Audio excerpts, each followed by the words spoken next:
On a couple of recent videos, I showed what narrow-bodied business class travel was like in Australia with Qantas and in the US with American Airlines. Now it's Europe's turn. I'm at Rome Airport. I'm about to jump on a Lufthansa flight through to Munich and then going on to Berlin. Lufthansa is one of the biggest legacy carriers here in Europe, so this will give me a really good idea of what business class travel is like in Europe and whether it's actually worth the higher cost. First, let's head into the lounge and grab a coffee and then jump on board Lufthansa.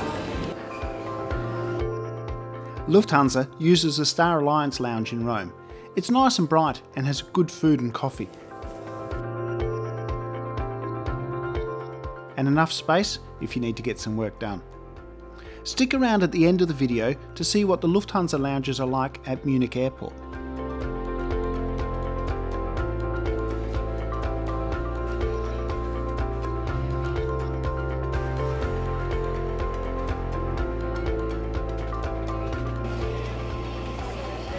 Good afternoon from the flight deck, ladies and gentlemen. This is your captain speaking. My name is Alexander Michael.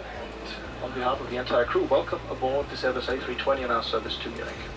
All doors are closed, all luggage is loaded, and I expect to leave our parking spot within the next 3 or 4 minutes.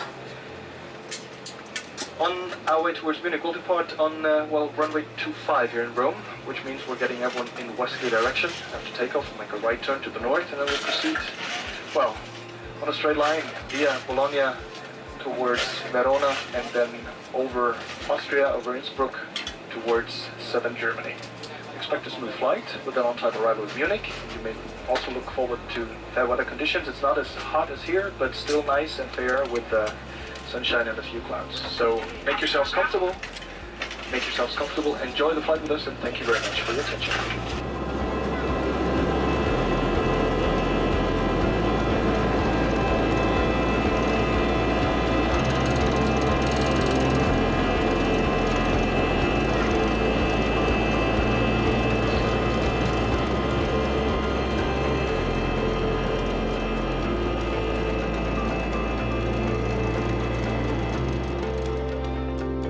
Before I get into the review, can I please ask that if you find yourself on a plane, please don't be this passenger.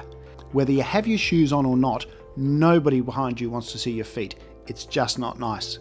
Also, whilst I'm at it, please don't put your feet on the seat on trains or buses either. Luckily, the crew eventually asked this lady to put her feet down. Anybody flying business class in Europe on these narrow-bodied aircraft expecting to find big, plush business class seats like they have in Australia or the US will be very disappointed. Basically, the business class cabin here is just an extension of the economy class cabin. It's the same seats with just a bit of extra legroom and the middle seat kept free to give you a bit of extra space. This system allows the airline to increase and decrease the size of the business class cabin as demand fluctuates. It's great for the airline, not so great for the passengers paying business class rates. The seats themselves were a slimline design and pretty comfortable. The legroom was okay and the seats provided good support. Except for your head, as no headrest is provided. The seats offer just a hint of recline, so you're unlikely to annoy the person behind you if you do recline your seat. What I did like about these seats is that there is a separate spot for the airline magazines at the top of the seat so that the storage area below is fully free for your own stuff. And because it has an open netting design, you're unlikely to leave anything behind. The tray table is also a good size, so on my second leg from Munich to Berlin, I was able to get some work done. The cabin on that flight was pretty empty, so I rebelled and I sat in the middle seat so that I could spread out on both sides. If you are planning to get any work done on these flights, please make sure that your laptop is fully charged, as there are no power or USB sockets provided in this business class. Lufthansa doesn't appear to do any pre-departure drinks in business class, which, just like the seats, is very un-business classy. Lunch was a collection of small dishes and some nice grainy German bread. They were all pretty tasty, but as there was no menu, I can't really tell you what they were. On the second shorter flight, from Munich to Berlin, I got this. The only entertainment on board this aircraft was looking out the window or reading the in-flight magazine.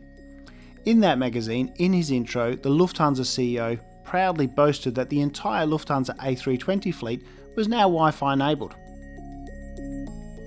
It looks like he wasn't told that the installers hadn't quite got to this new A320neo aircraft, or for that matter my connecting aircraft to Berlin, as neither of these offered Wi-Fi. Luckily though, there were some great views as we flew over Austria.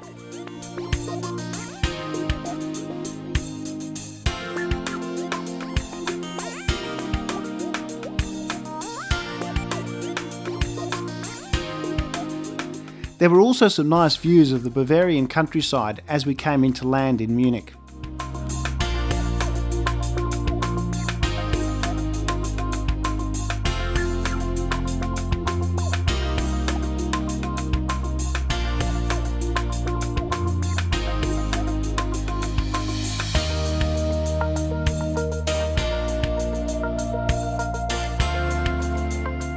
All in all, it was a very comfortable and uneventful flight. The service was okay, but nothing spectacular.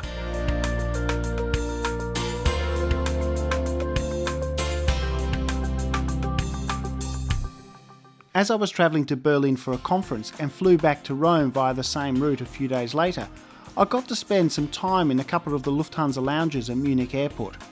I really like these lounges. They are clean and fresh in their design and offer plenty of spaces to relax or get work done.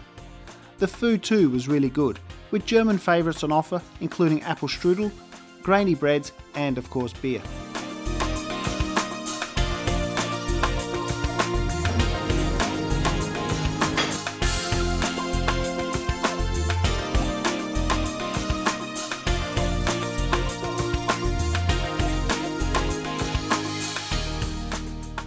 Thanks for watching. If you enjoyed this video, please give it a thumbs up and leave a comment.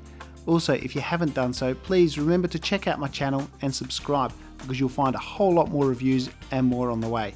In the meantime, as always, happy travels.